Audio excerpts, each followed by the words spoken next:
ईश्वर ही गुरु के रूप में दिखते हैं। सच्चे गुरु एवं सच्चे साधक बहुत कम होते हैं। योग्य शिष्यों को यशस्वी गुरु प्राप्त होते हैं। ईश्वर की कृपा ही गुरु का रूप लेती है। गुरु अपने शिष्य को अपने जैसा बनाते हैं, अतः वे पारस से भी महान है। संसार सागर को पार करने के लिए गुरु जैसी कोई नौका नहीं है।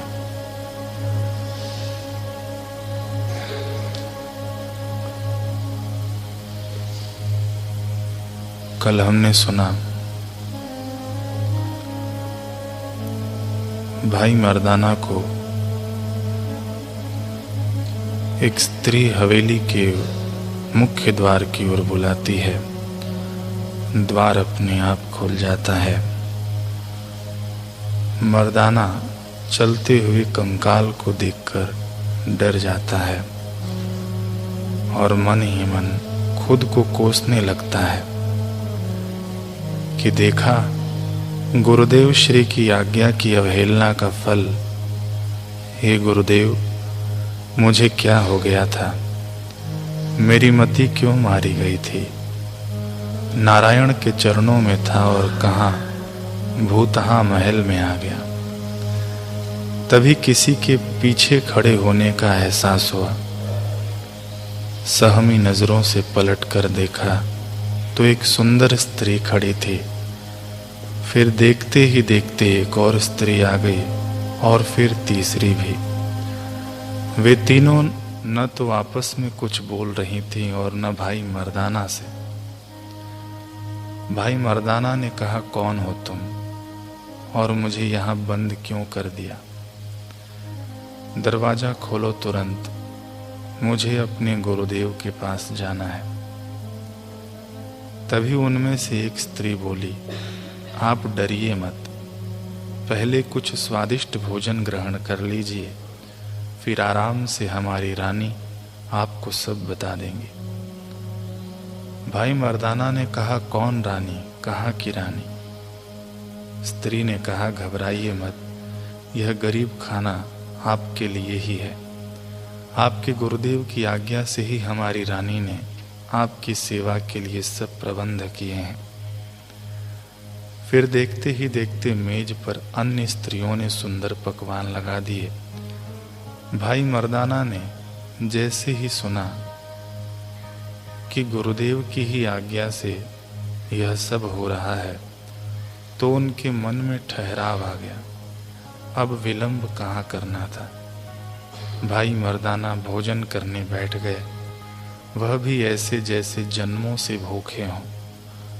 भोजन से तृप्त होने के बाद एक स्त्री उन्हें साथ वाले कक्ष में ले गई। वहां सुंदर बिस्तर तैयार था। चंदन व इत्र की महक आसमां छू रही थी। भाई मर्दाना ने कहा, यह सब किस लिए? स्त्री ने कहा, आपके विश्राम के लिए, और मैं आपकी सेवा में उपस्थित रहूंगी। तभी भाई मर्दाना के दिमाग में कुछ कंकड़ सा रड़का कि गुरुदेव तो ऐसी व्यवस्था कभी नहीं कर सकते। गुरुदेव सदैव हमें संयम का पाठ पढ़ाते हैं। गुरुदेव ने सदैव हमें ब्रह्मचर्य का पाठ पढ़ाया है। गुरुदेव ने कहा भी था कि अपने विवेक का प्रयोग करना। निस्संदेह इस मायावी से दिखने वाले कक्ष में मेरा रुकना ठीक नहीं है। मुझे शीघ्र ही वापस चलना चाहिए। तभी दासी ने कहा, आप बैठिए तो, क्या आप हमारी रानी से मिलकर नहीं जाएंगे? भाई मर्दाना को लगा यह तो अनुचित होगा कि मैं रानी से बिना भेंट किए और बिना धन्यवाद दिए चला जाऊं। भाई मर्दाना ने दासी की बात मान ली और उससे रानी को लेकर आने को कहा। इंतजार करते हुए तब तक वे पलंग पर बैठ गए। और बस यही भारी गलती कर दी, क्योंकि पलंग की रचना बैठने के लिए नहीं बल्कि सोने के लिए की जाती है। भाई मर्दाना पलंग पर क्या बैठे, 8-10 घंटों की गहरी नींद में चले गए। जब जागे तो वहाँ की रानी कही जाने वाली नूर शाह उनके सामने थी। उन्हें एकटक देखे जा रही थी। उसके देखने में पावनता नहीं थी, इसलिए भाई मर्दाना असहज अनुभव करने लगे। वे तुरंत बिस्तर से उठे और कहा, मुझे अपने गुरुदेव के पास जाना है। नूर शाह ने कुछ नहीं सुना, एकटक भाई मर्दाना पर नजरें गड़ाए रखी। भाई मर्दाना को लगने लगा कि वे अपने शरीर व दिमाग पर से नियंत्रण खोते जा रहे हैं। दरअसल नूर शाह काला जादू व तंत्र विद्याओं में माहिर थे। भाई मर्दाना पर सम्मोहन कर रही थी। नूर शाह ने कहा कुछ देर बाद कि बोलो कि तुम पुरुष नहीं एक स्त्री हो। भाई मर्दाना ने कहा, हाँ मैं स्त्री हूं। नूर शाह ने कहा, नहीं नहीं, तुम स्त्री नहीं बल्कि भेड़ हो। भाई मर्दाना ने कहा, हाँ मैं एक भेड़ हूं। नूर शाह ने कहा, फिर भेड़ की तरह मिमियाओ। और भाई मर्दाना भेड़ की तरह मिमियाने लगे। लेकिन पगली नूर शाह को क्या पता था कि वह शरीर की जिह्वा पर तो शासन कर सकती है, परंतु आत्मा की पुकार पर नहीं। बाहर से सम्मोहित हुए भाई मर्दाना आत्मिक स्तर पर जागृत थे।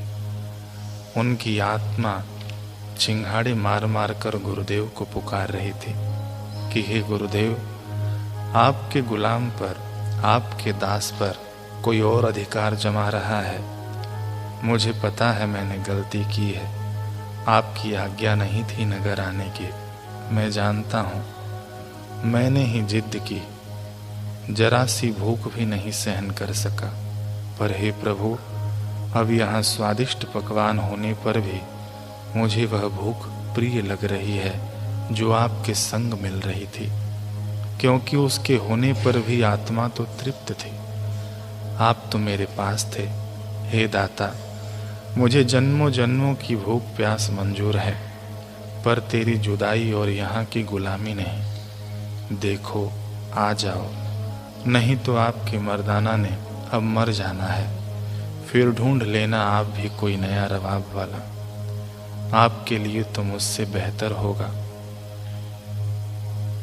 आपके लिए तो वो मुझसे बेहतर होगा, लेकिन मुझे आपसे बेहतर कौन कहाँ मिलेगा। स्वामी मोहिना भिसारियो, चाहे लाख लोग मिल जाएं, हम सम तुमको बहुत हैं, तुम सम हमको नाए। हे प्रभु, आपके श्री वचन ही तो मेरे श्री राग हैं। मुझे वही गाने हैं गुरुदेव, बस एक बार माफ कर दो। कसम खाता हूँ कि फिर कभी आपके श्री वचनों की लक्ष्मण रेखा पार नहीं करूँगा। प्रभु, आप जैसे चाहो वैसे मुझे खेलो, वनों में नचाओ या भक्त मंडली में, भूखा रखो या प्यासा, बस अपने श्री चरणों में रख लो नाथ।